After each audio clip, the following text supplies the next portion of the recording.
Welcome, everybody, to Pinfalls and Passports. For those who don't already know, this is a podcast for people just like you, those who love the sport of professional wrestling, and for members of our WWE travel community Discord server. If you're not a member of our travel community yet, come join one of the fastest growing pro wrestling communities online.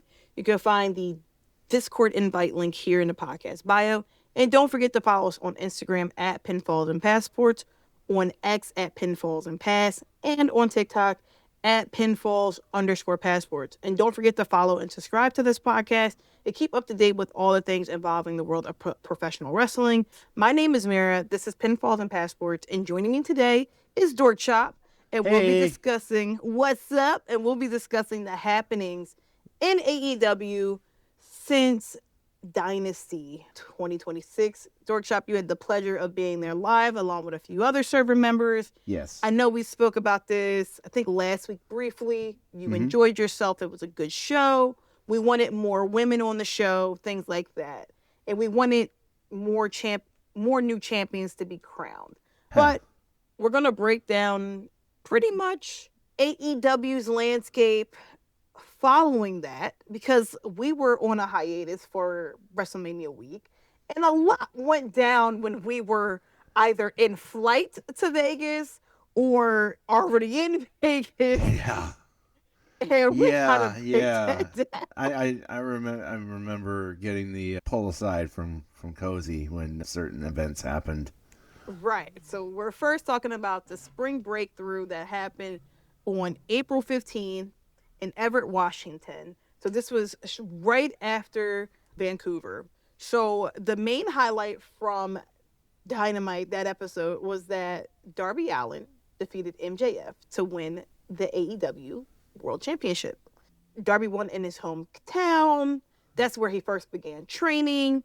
And Tony Khan even confirmed, like, this was all a part of the plan, you know?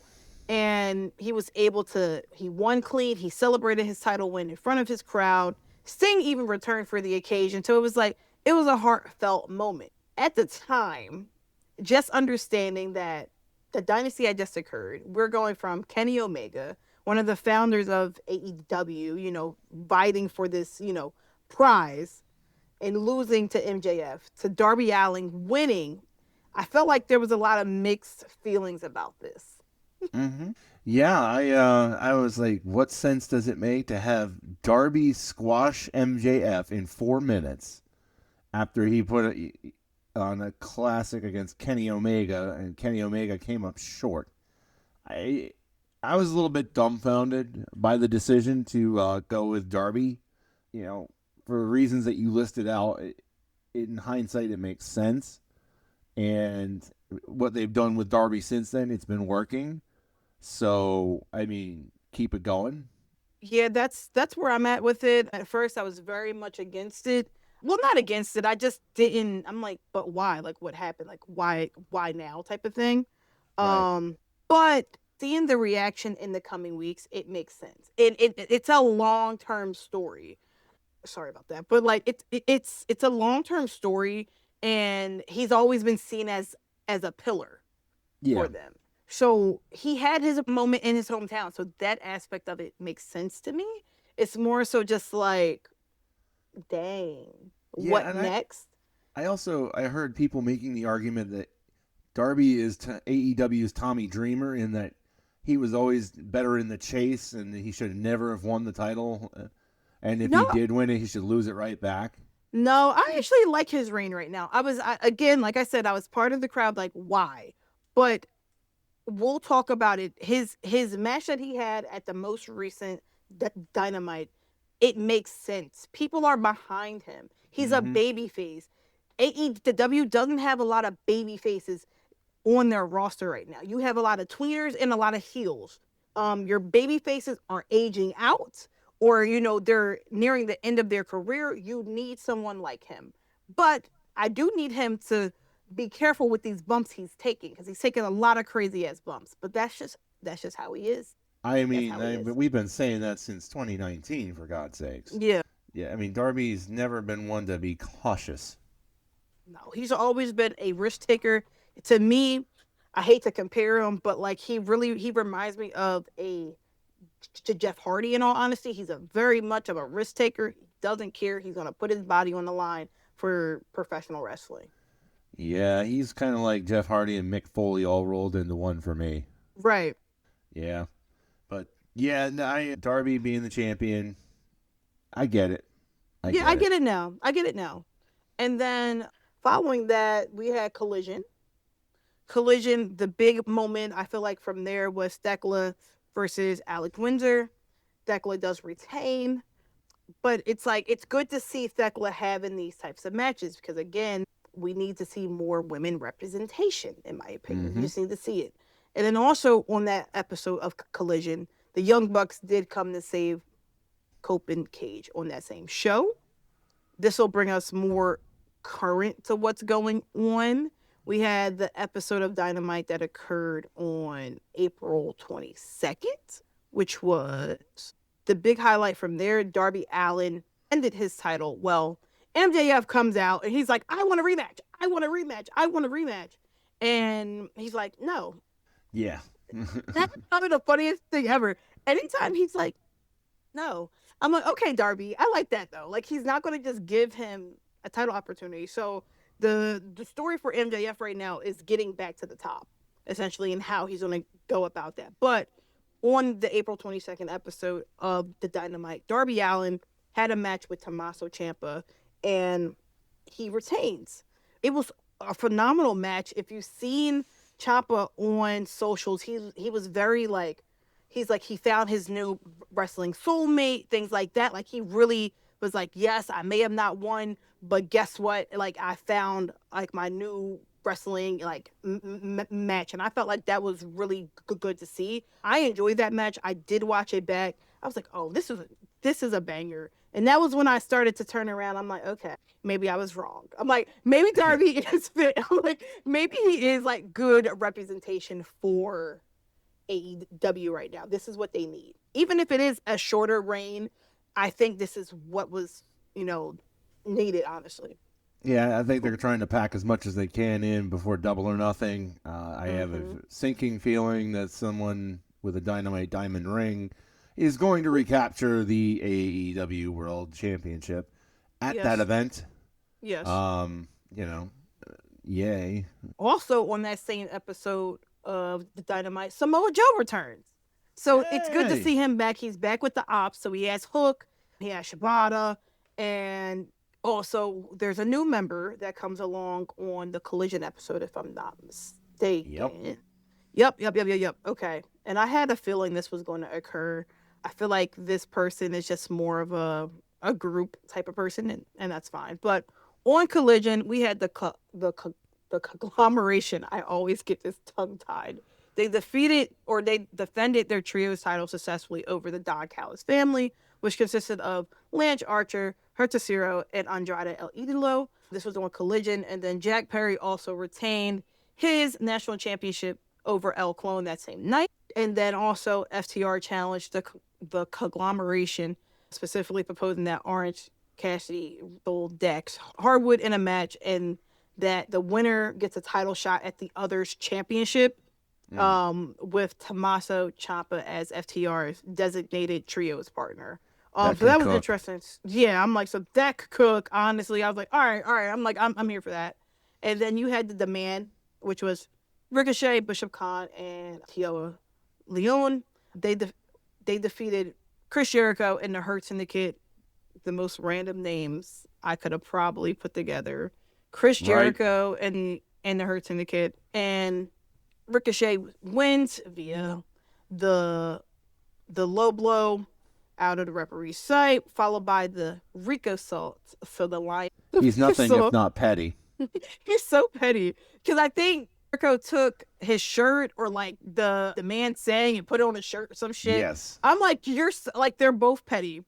Jericho bald. Jericho like continues just to get attacked backstage by the demand during this period. It's just a lot of back and forth.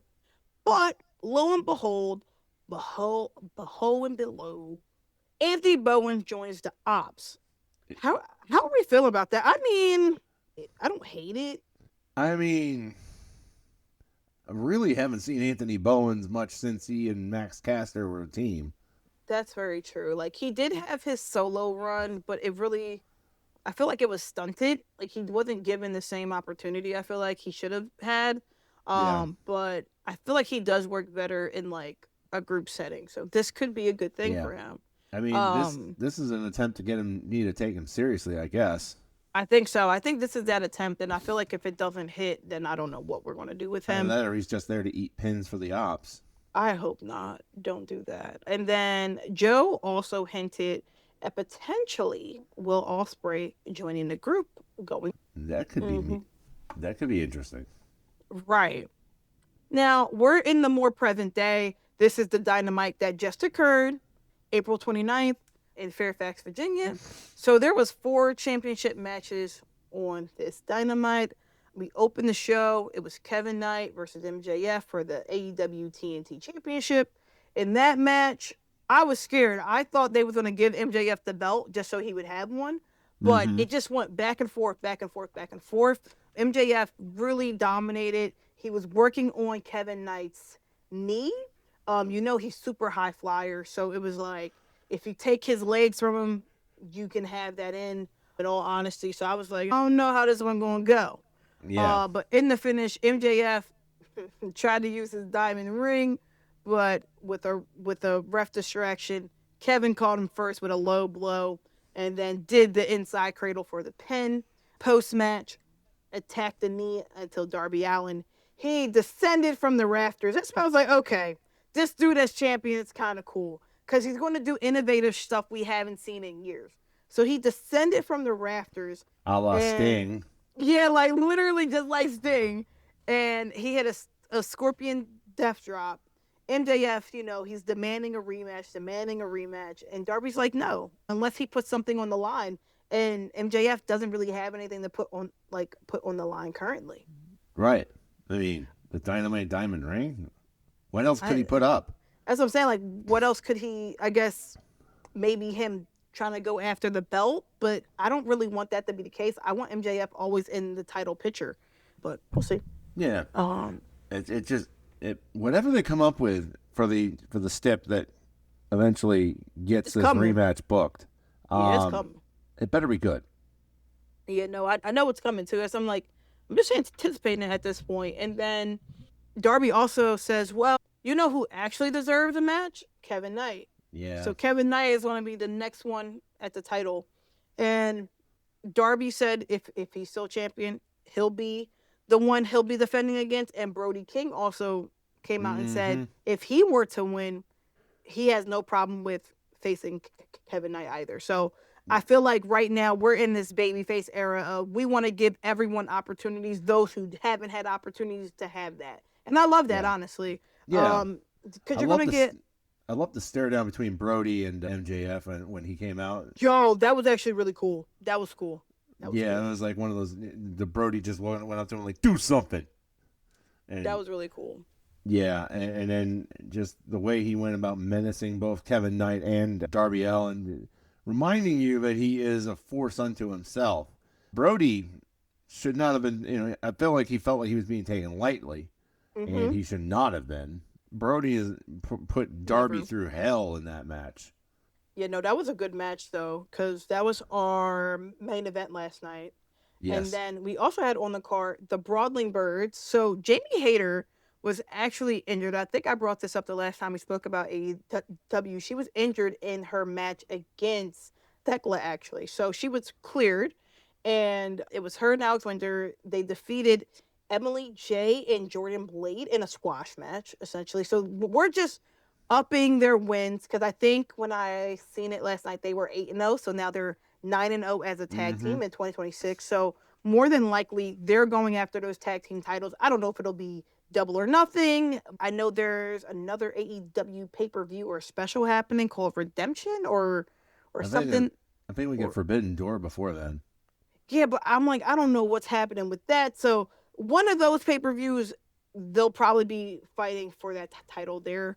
Yeah. And then after that match, Thekla and Sky Blue cut a backstage promo calling everyone bitches essentially, and Oh, and literally this, and then just trying to dismiss the Brawling Birds as a team, like they're not anything to be worried about because she's defeated them already. But if we go back to the Dynasty match, didn't she cheat to win?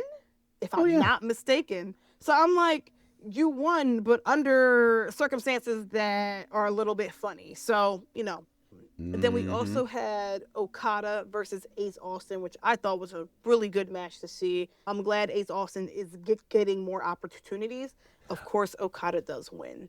Of course, and I gotta say, I love the way Okada played this match. Whenever he would outwit Ace Austin, who was kept kind of going for all the emptying out the kitchen sink basically with all his aerial moves, and then he'd like just step out of the way of like a moonsault or something, and then you'd see Okada just break out laughing. I love this side of Okada. He is so fun Yes. to watch, and I mean, he brings a lot to the table in terms of just his emotions and his expressions throughout a match, and it's more than just moves with him. It's psychology and acting too. He is a great. He gets it basically, and I love watching him ply his trade. Yeah. And then after that match, we had Adam Copeland and Christian Cage in action. I was actually I'm like, wait, they're in action today? I'm like, okay, this is great. Yeah, Against on a RPG Vice. dynamite. And this was their first time teaming together on the Dynamite, but it was Adam Copeland, Christian Cage versus RPG Vice, which consists of Rocky Romero and Trent Beretta. TR tried to get themselves involved, but they were held back by the conglomeration. That was Um, funny. and that was funny. I was like the popcorn, Yep. them just popping up in the crowd, like that was really funny. And then Christian accepted the FTR's stimulation of the I Quit for the Double or Nothing match.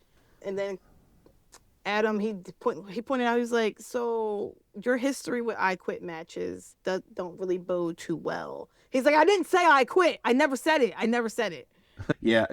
On the Converse side, when FTR laid out the challenge, and I was like, okay, this is a hat on a hat. We're gonna have a Mm-hmm. New York City street fight and a night quit match.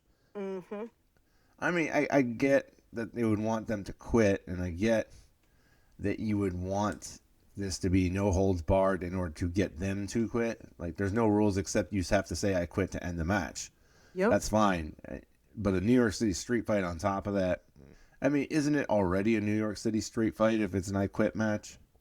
Essentially, yes. I think they just Yes. added that there because they put at first it was they put their careers on the line, but Yeah. now it's their them as a tag team. They specified it last night. Right, I don't right. know if I you heard kind of that. figured that's where they were going with it.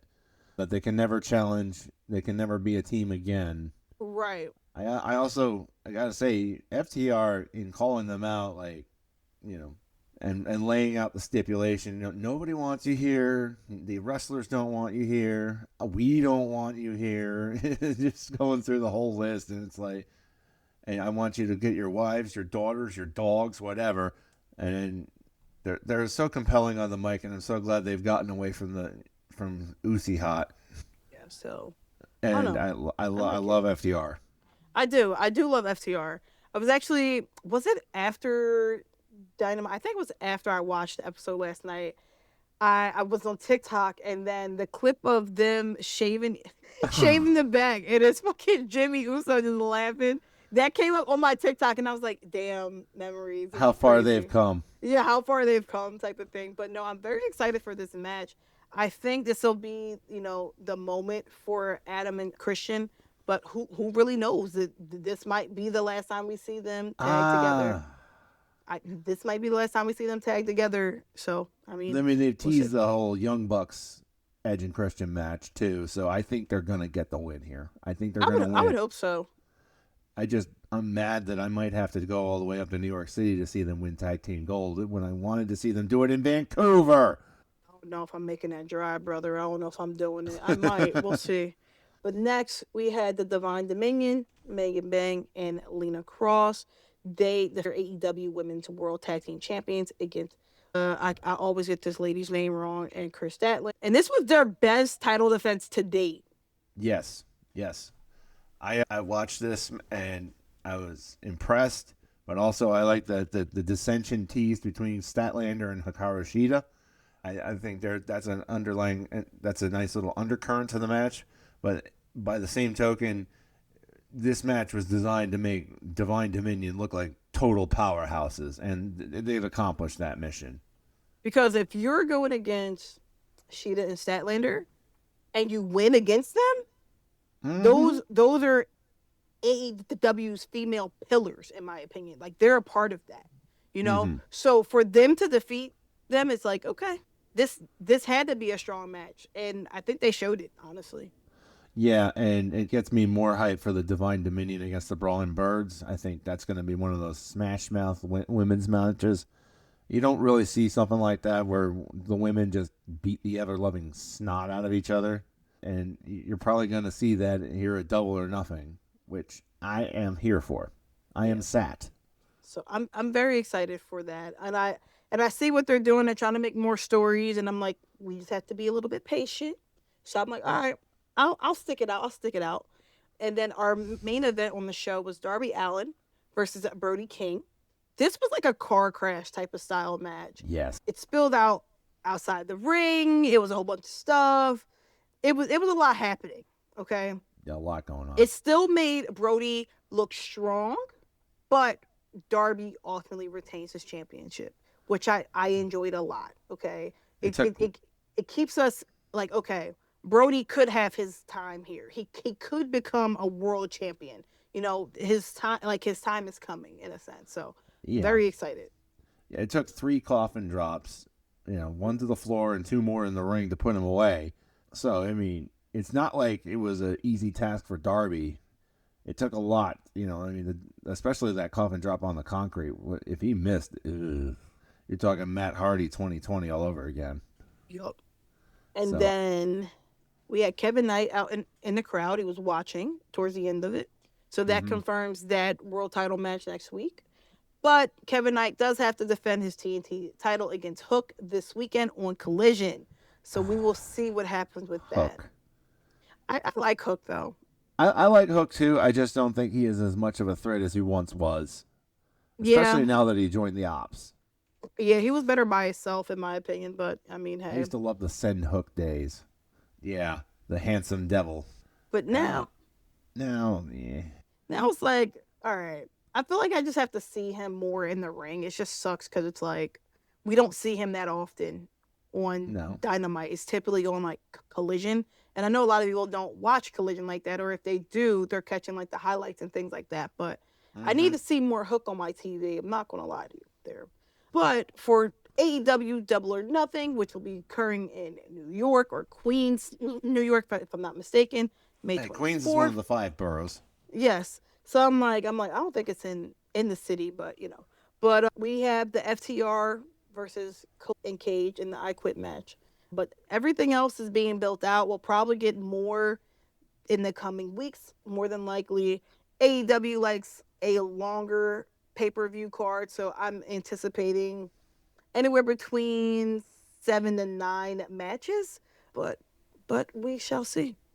Yeah, I think it's going to be more like 10 to 12 because this is Double or Nothing, baby. They'll probably have some type of casino gauntlet and all that stuff. So we'll see. The Casino Battle Royal. Yeah, so I'm like, all right, we'll see. I'm hoping it's not 12. Again, that's a long pay-per-view, but that's 3 how they on the 0 hour and then 9 on the main card probably. Yeah, that's how they like to run them though. So I'm really not that surprised. It's just as a driver standpoint, that's where it comes back. But no, I'm very excited for Double or Nothing. So we'll see. I'm pretty excited for Double or Nothing too. I'm starting to get more into watching regularly, especially now that I've bought tickets for All In. Yeah. Yeah, it's gonna be a fun summer of watching AEW. I hope. I think it will be. You just have to see what's going on, tune in, like see who you like, and I feel like that'll compel you a lot more. But the action is there, the wrestling is there, so that's what I really enjoy about them. Like they get to the wrestling, they get to the action. But no, I'm extremely excited for the coming weeks. I am hoping I am able to attend Double or Nothing, so we'll see from there. But yeah, Double or Nothing's an iffy proposition for me because that's during concert season, and concert season gets busy. Yeah, for sure. So that does it for us today. I don't have anything else. Do you have anything that you've seen about AEW news or anything like that? No, that's it for me. Just enjoying what I've been seeing so far, and looking forward to that Kevin Knight versus Darby Allin match. I'm sure it'll show up and show out. Yo, I feel like that's gonna be a good match. I'm really excited for it. And they're more on the same level. Like it's not like a super heavyweight, like they're around like the same thing. So Hmm. I'm very excited for that. But no, that does it for us today, folks. We have been Pinfalls and Passports. We'll be back next week with anything involving the world of professional wrestling. So catch us then.